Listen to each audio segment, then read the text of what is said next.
Hey guys, so in today's video I wanted to address a topic that I've seen going around, that Dodge has been screwing over their customers with a few of their 2023 last call moves. So there will be three major separate points of discussion today that I want to get into relating to this. The first is Dodge releasing another version of the Demon, the second is having a second release of the Durango Hellcat, and thirdly is the Dodge Horsepower Locator and the dealer markups that we are seeing with allocations for new 2023 Dodge vehicles. I'll post a video outline on screen, and let's begin. The first point I wanted to bring up today would be dealer markups. Due to this last call stuff and Dodge releasing 7 special buzz models, a lot of hype is being generated for the brand, and so Dodge has created the Dodge Horsepower Locator on the Dodge Garage website to help match prospective buyers with dealers who were allocated vehicles. I'll post some footage on screen, but it's pretty easy to see which dealership has which vehicles that are available for order. So for these allocations, to give you a bit of a better understanding, these cars are not actually in the physical inventory of the dealership, but they are allocated spots that you can order. So you've got to contact the dealership, order it through them, and figure out the price through them as well. The locator covers all cars, even V6 models, but then there are also last call models on there which are limited edition that are produced in various quantities from around 300 to 1,000 each. And the Hellcats are also supposedly produced in less quantity as well.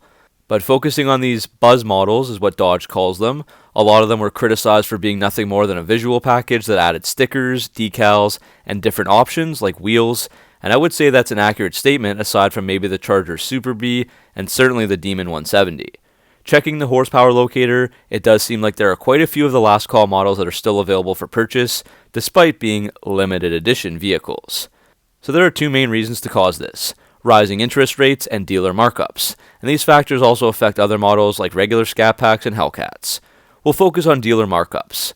To dig a bit deeper, unfortunately it seems like this horsepower locator, while a good idea in theory, again matching buyers with dealers, has opened up a marketplace for dealers to get really greedy and take advantage of buyers. First of all, the site shows how many orders of a specific car the dealership has. Again, that means they don't have the car on the lot, but it's just an allocation to order it for a buyer. So think about it. Anyone can see that dealer A or B has allocations for car X or Y that buyers want. The dealer knows that all the buyers like you and me know that they have a certain number of a desirable model for order. Why would the dealer then sell for MSRP, or even close to it? There are probably going to be numerous people competing over them, calling the dealer, asking questions, and wanting to get their hands on these, and that opens it up for dealers to charge huge markups when the buyers are ordering, and eventually sell to the buyer that's either gullible enough or willing to spend their money to obtain that limited edition vehicle. And if the dealership doesn't get a buyer for weeks or months, they'll just wait since the car isn't in their physical inventory, it's not taking up time, it's not taking up space, so there's zero rush for them to sell these cars. And if you need an example, YouTuber OC Motivator did a great vlog where he called a dealership who told him that all the regular, so not even a limited edition buzz model, but regular Hellcats are all marked $50,000 US over sticker due to, quote, being the last call Hellcat and being an exclusive market, end quote. And the sales guy said that, quote, everyone is marking these vehicles up, end quote. Here's a short clip from his video, and I will leave a link to his video in the description as well. It's pretty awesome. There is markup. And anything last call Hellcat models, anything 2023, you're going to go 50,000 over sticker. I'm sorry, how much? 15? 50. 50,000? Because it's going to be a last call Hellcat, and it's just an exclusive model. We only have 6 allocations. Everything is marking these vehicles up. So this is really sad, and like I said, this whole allocation system simply allows dealers to get really greedy and make it difficult for anyone to get their hands on a reasonably priced vehicle. And you really have no idea what other dealerships are selling them for unless you're calling them all or asking other buyers that you may know. While the Dodge Horsepower Locator may have created excitement among Dodge enthusiasts and told you where to go to buy them, it seems like the scarcity of the limited edition models has been exaggerated, and all the dealer markups that come with it is just getting out of hand. Now, as for the Demon, so many Mopar enthusiasts are absolutely thrilled to see the Demon 170. Most of us probably will never have the chance to own one, but it's still awesome to see a brand that we love go all out and make an absolute weapon of a car, one-upping anything they've ever done in the past. But I wonder if Dodge made a mistake with the Demon name, as they've definitely gone against their word. In an interview done with Muscle Cars and Trucks around June 2019, Dodge CEO Tim Kuniskis was asked about the Demon, and he said, quote, the Demon isn't coming back. You know what would happen if those 3,300 people that paid a lot of money for a serialized car, do you know what they would do to me if we brought it back? End quote.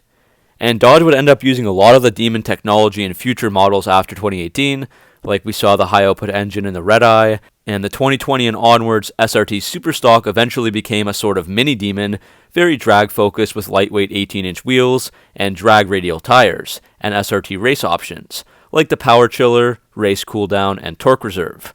But through all of those releases and trickling features down, the Demon reigned on top in terms of power and performance.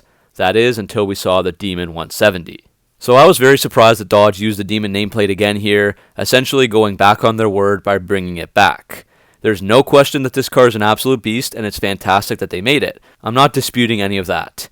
But at the same time, it seems they stuck it to the original 2018 Demon owners when they didn't need to. They came up with all this new performance tech and over 1,000 horsepower, but they chose to give it pretty much the same name as 2018, totally taking away all the significance of the original, whose owners had been promised they had a one-off rare and limited edition vehicle that would not be topped.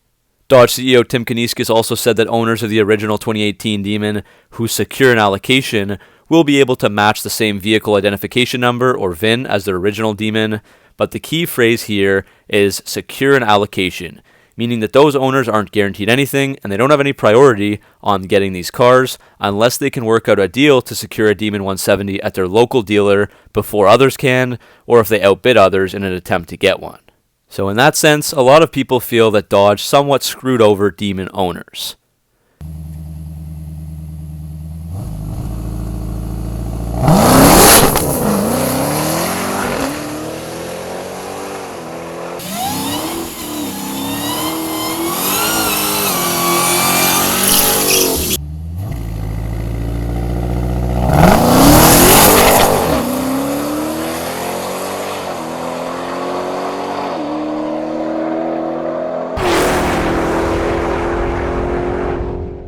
I also want to bring up the Dodge Durango Hellcat since there are some lawsuits tied to this vehicle. Dodge finally put a 6.2-liter supercharged Hellcat engine under the hood of the Durango, which joined the Charger and Challenger, and they released that SUV for the 2021 model year. And Dodge enthusiasts were thrilled. 710 horsepower, 645 pound-feet of torque, a 0 to 60 in 3.5 seconds, quarter mile in 11.5 seconds, while still towing an impressive 8,700 pounds.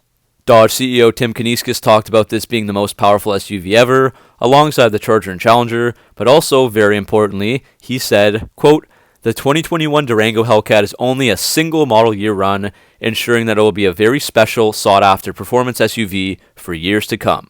End quote. At that time in 2021, another Stellantis rep was also asked if it would return years later, and they said, quote, "There will be no allocation for 2022. The Durango Hellcat will only be built for the 2021 model year." End quote. So I think it's fair to say that Dodge was misleading on this one, as they said they would build 2,000 at first, and then they upped it to build 3,000 for 2021, and then they brought the Durango Hellcat back for 2023 as part of their final year celebrations for both the Hellcat and the Hemi engines before they're discontinued. This may not be a big deal to most people, and in fact, again, a lot of us are happy to see the Durango Hellcat back, but some 2021 Durango Hellcat owners feel cheated by the move, and I can understand their negative emotions and frustrations. It's similar to how the Demon owners would feel as well. Imagine you're promised a special edition vehicle with only X amount built, and told this is your one chance to buy it, and for the Hellcat Durango it started at $82,490, with some people paying over $115,000 US, just to get one before they're gone and sold out forever. And then not 2 years later, the car is back, it's updated, it has different options, thousands more will be made, and that reduces both the value and exclusivity of your vehicle. The whole discussion about legal action really started with a person named Stacy, who began posting about this in a private Durango Hellcat Facebook group. He says he went from the SRT to the Hellcat, and despite the very high price tag, quote, "We justified the cost because of exclusivity, potential collectability, and that this will be our only chance to have one custom made with all the options we wanted." End quote.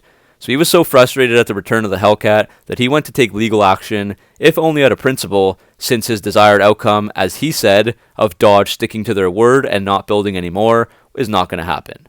And Stacy's posts were met with mixed emotions. Obviously some may care a little bit, and most might not and are just happy with their Hellcats, but it would appear that he got a few people to side with him, and now 7 Americans have filed a class action lawsuit against Stellantis. They alleged that they were deceived by the claim that the Durango SRT Hellcat would be built for the single model year only, and that customers would not have had another shot to buy one. They, or the plaintiffs, argue that they paid, quote, more than they otherwise would have, end quote, and possibly, quote, would not have purchased the vehicle at all, end quote, had they had known that Dodge would build more Hellcats beyond the 2021 model. Now, with Dodge resuming production, these owners feel their Durango SRT Hellcat is no longer that special or exclusive, resulting in a lower resale value. The class action seeks more than $5 million US in damages.